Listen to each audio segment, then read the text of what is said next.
اللہ ہی کے پاس تمہیں لوٹ کر جانا ہے اور وہ ہر چیز کی پوری قدرت رکھتا ہے۔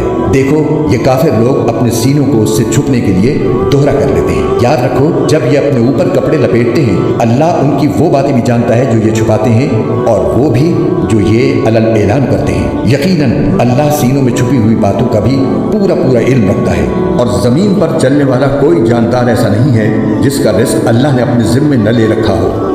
وہ اس کے مستقل ٹھکانے کو بھی جانتا ہے اور عارضی ٹھکانے کو بھی۔ ہر بات ایک واضح کتاب میں درج ہے، اور وہی ہے جس نے تمام آسمانوں اور زمین کو 6 دن میں پیدا کیا، جبکہ اس کا عرش پانی پر تھا، تاکہ تمہیں آزمائے کہ عمل کے اعتبار سے تم میں کون زیادہ اچھا ہے۔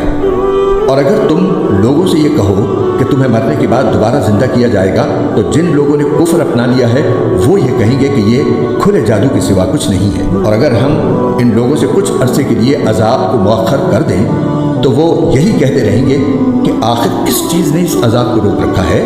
ارے جس دن وہ عذاب آ گیا تو وہ ان سے ٹلائے نہیں ٹرے گا، اور جس چیز کا یہ مذاق اڑا رہی گی وہ ان کو چاروں طرف سے گھیر لے گی۔ اور جب ہم انسان کو کسی رحمت کا مزہ چکھا دیتے ہیں پھر وہ اس سے واپس لے لیتے ہیں تو وہ مایوس اور ناشکرہ بن جاتا ہے، اور اگر اسے کوئی تکلیف پہنچنے کے بعد ہم اسے نعمتوں کا مزہ چکھا دیں تو وہ کہتا ہے کہ ساری برائیاں مجھ سے دور ہو گئیں۔ اس وقت وہ اترا کر شیخیاں بگھارنے لگتا ہے۔ ہاں مگر جو لوگ صبر سے کام لیتے ہیں اور نیک عمل کرتے ہیں وہ ایسے نہیں ہیں، ان کو مغفرت اور بڑا اجر نصیب ہوگا۔